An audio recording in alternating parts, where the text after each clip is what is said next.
चुनाव के दौरान बीजेपी ने मुंबई में 55 फ्लाईओवर और मुंबई पुणे के बीच 6 लेन एक्सप्रेसवे बनाने का वायदा किया था, लेकिन इन प्रोजेक्ट्स के लिए 4000 करोड़ से भी ज़्यादा की जरूरत थी, जो उस समय महाराष्ट्र सरकार के पास नहीं थी। इसलिए गडकरी ने बिल्ड ऑपरेट ट्रांसफर यानी BOT मॉडल अपनाया। इस मॉडल में प्राइवेट कंपनी किसी प्रोजेक्ट को बनाती है, जिसके बदले में उसे कुछ सालों तक इसे ऑपरेट करने की भी अनुमति दी जाती है, ताकि वह अपना खर्च निकाल सके। बाद में यह बनाया प्रोजेक्ट सरकार को ट्रांसफर कर दिया जाता है। इस तरह प्राइवेट कंपनियों की मदद से गडकरी ने सभी प्रोजेक्ट्स पूरे कर दिए।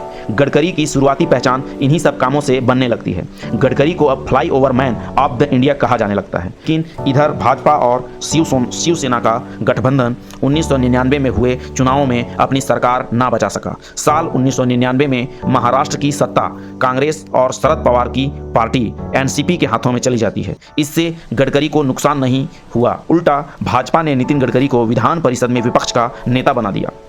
यही वह समय था जब गडकरी ने शरद पवार की तरह सरकारी बैंकों और सोसाइटीज़ में अपना प्रभाव बढ़ाना शुरू कर दिया। गडकरी की पत्नी कंचन और सहयोगी अनिल सोले दोनों बड़े सहकारी बैंकों के चेयरपर्सन बनते हैं। इधर अक्टूबर 1999 में वाजपेयी देश के प्रधानमंत्री बन जाते हैं। जब साल 2000 में प्रधानमंत्री अटल बिहारी वाजपेयी ने प्रधानमंत्री ग्राम सड़क विकास योजना शुरू की, तो उन्होंने गडकरी को राष्ट्रीय ग्रामीण सड़क विकास समिति का चेयरमैन बना दिया।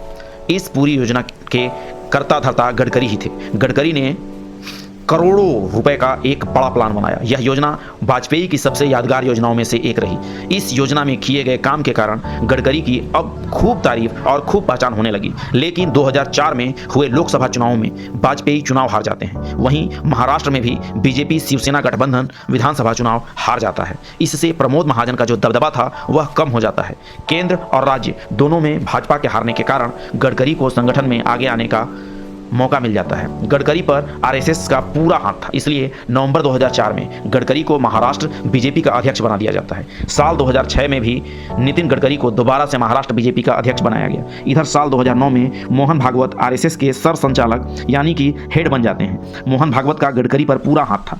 इस कारण गडकरी अरुण जेटली, सुषमा स्वराज, वेंकैया नायडू और नरेंद्र मोदी और मनोहर पर्रिकर को पीछे छोड़कर भाजपा के राष्ट्रीय अध्यक्ष बना दिए जाते हैं। गडकरी के भाजपा अध्यक्ष बनते ही भाजपा ने झारखंड में झारखंड मुक्ति मोर्चा यानी JAM के साथ सरकार बना ली। इसमें कमाल की बात यह रही कि JAM के नेता शिबू सोरेन पर भ्रष्टाचार के गंभीर आरोप लगने के कारण 3 महीने पहले ही इसी बीजेपी ने उनसे समर्थन वापस ले लिया।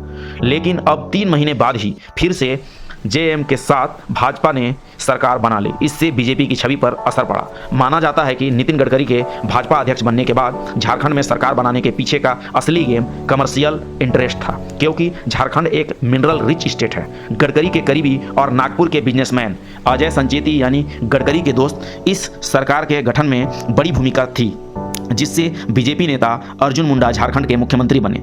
अब जब नितिन गडकरी बीजेपी शिवसेना की महाराष्ट्र सरकार में PWD मंत्री बने थे, तब अजय संचेती की कंपनी SMS इंफ्रास्ट्रक्चर को कई इंफ्रास्ट्रक्चर प्रोजेक्ट मिले थे। इसी तरह जब अटल बिहारी वाजपेयी की सरकार में गडकरी को नेशनल रोड्स कमेटी की जिम्मेदारी दी गई थी, तब भी अजय संचेती की कंपनी को 2 बड़े प्रोजेक्ट्स मिले थे। आगे चलकर इन्हीं अजय संती और गडकरी के और भी बिजनेस लिंक्स आगे जाकर मिलते हैं, जिनका जिक्र इसी वीडियो में आपको आगे मिलेगा। इधर फरवरी 2010 में इंदौर में हुए बीजेपी के एक सम्मेलन में सभी बीजेपी नेताओं और डेलीगेट्स के रहने का इंतजाम टेंट्स में किया गया था। जनसंघ के दिनों में पार्टी के नेता पार्टी कार्यालय या कार्यकर्ताओं के घर पर रहते थे, लेकिन अभी वे 5 स्टार होटल में ठहरने लगे थे, जिससे वे जनता से धीरे धीरे कटते जा रहे थे। लेकिन गडकरी ने इस प्रथा को तोड़कर इस दूरी को कम करने की कोशिश की। लेकिन इसी साल उनके बड़े बेटे की नागपुर में हुई शादी ने उनकी सिंपल स्मॉल टाउन बॉय की उनकी इमेज पर काफ़ी सवाल खड़े कर दिए।